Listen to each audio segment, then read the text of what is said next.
Have you ever exchanged personal items with someone? Today's story is quite special. The story I share here is purely fictional, and any resemblance is purely coincidental. Winnie's ex-boyfriend had a good friend named Zhuangzi.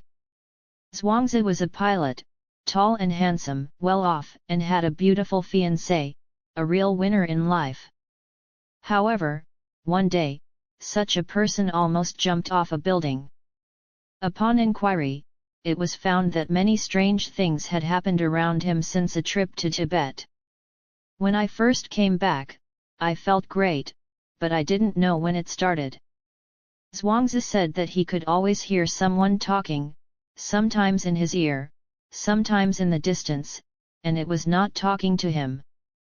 Because what was said to him was very contradictory, he couldn't understand it, and he didn't know the source of the language. At the beginning of this phenomenon, he thought it was because the work pressure was too great, or because he was tired from drinking too much. But after a few days, he found that the frequency of hearing this sound was getting higher and higher, from one sound to two sounds, and he realized that the problem might be more serious. Zhuangzi went to see a doctor, and the doctor thought it might be caused by mental stress and suggested he go to a psychiatrist. Subsequently, the psychiatrist prescribed him medication according to the symptoms of auditory hallucinations and observed for a while. But on the contrary, the voices he heard more and more, and his sleep got worse and worse. Zhuangzi said that he began to understand the content of those voices. They told him to die, saying that he was either useless or a waste. This scared him very much, and he thought he might have really suffered from a mental illness, not only auditory hallucinations and depression, but also suicidal tendencies, very confused, and didn't know what to do, and really hoped someone could save him. What about his friends? They planned to organize more activities to accompany him. One night, everyone was barbecuing and drinking at one of their friends' homes. This friend's home is a 3-story detached villa, and they were barbecuing in the yard on the first floor. At the beginning, everyone had a good time, talking and laughing. Although Zhuangzi was quieter than before, he also participated. Whenever everyone saw Zhuangzi suddenly quiet, as if listening to something, everyone would interrupt him, find a topic to chat with him. Gradually, everyone felt that this method seemed quite effective. Later in the evening, a few guys were drunk, and Winnie's ex-boyfriend was also high and wanted to go to the 3rd floor to blow the wind and bring beer up. As a result, he found that Zhuangzi had come up at some time, tears streaming down his face, and he didn't know what he was muttering. He sat on the fence, and one foot could fall off at any time. This ex-boyfriend was shocked and immediately rushed over to hold him, but Zhuangzi's strength was very strong, and the two struggled for a while. Fortunately, the friends downstairs heard the noise, and everyone came up together and pulled Zhuangzi back. After this incident, everyone was very scared. They really wanted to help Zhuangzi, but they couldn't explain to his family, so they sent him home overnight and told his ex-boyfriend. After this incident, Zhuangzi's relatives and friends were even more worried and scared, trying various methods. His mother even took Zhuangzi to the most famous Xian Luhongfa temple in Shenzhen to pray for blessings, but it was useless. Then various treatments did not improve. After several twists and turns, they found a famous dragon grandmother in the Nanshan district. After making an appointment, Winnie and Zhuangzi's sister took Zhuangzi there. This great person, the dragon grandmother, said that before Zhuangzi sat down, she felt that there were 4 fiancé souls following the young man, asking what to do.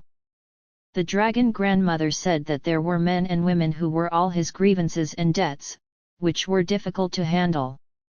The most magical thing was that after the dragon grandmother looked at Zhuangzi, she asked if the bracelet on his hand was his. Zhuangzi recalled that when he went to Tibet with friends, he met a little sister on the train, and she also went to Tibet with friends.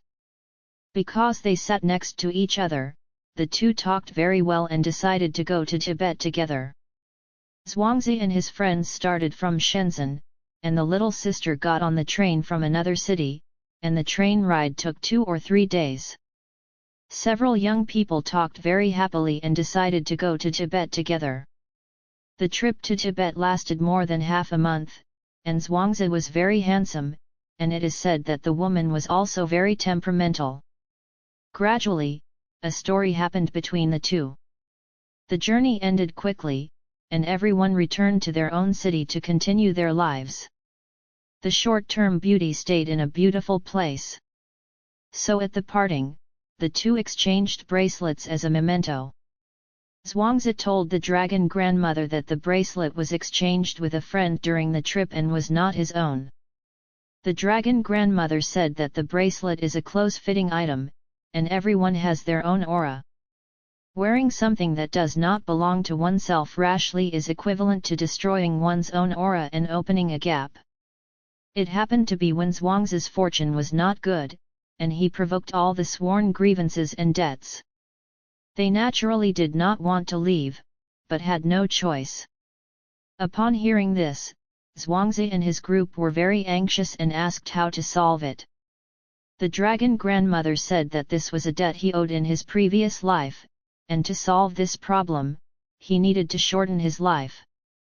Zhuangzi thought, 10 years is 10 years, if it is not solved, this year may not be able to pass, so, according to the dragon grandmother's instructions, he began a series of rituals, including going to specific places, burning specific things, releasing specific animals, buying specific offerings, and offering specific lights all year round.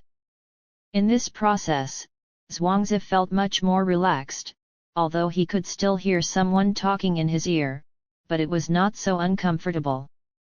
After Zhuangzi completed these rituals, while waiting for the next ritual, one day he was drinking at an open-air bar in Citic Plaza.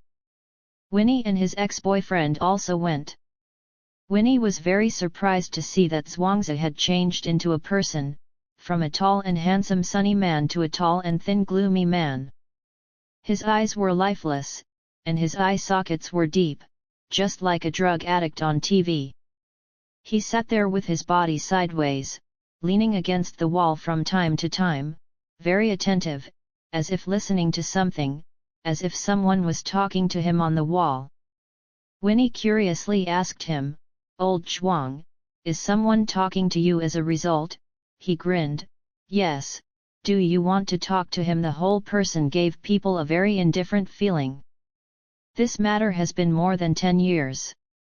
Later, Zhuangzi's condition seemed to gradually improve, but he was no longer able to become a pilot, but was transferred to the ground department.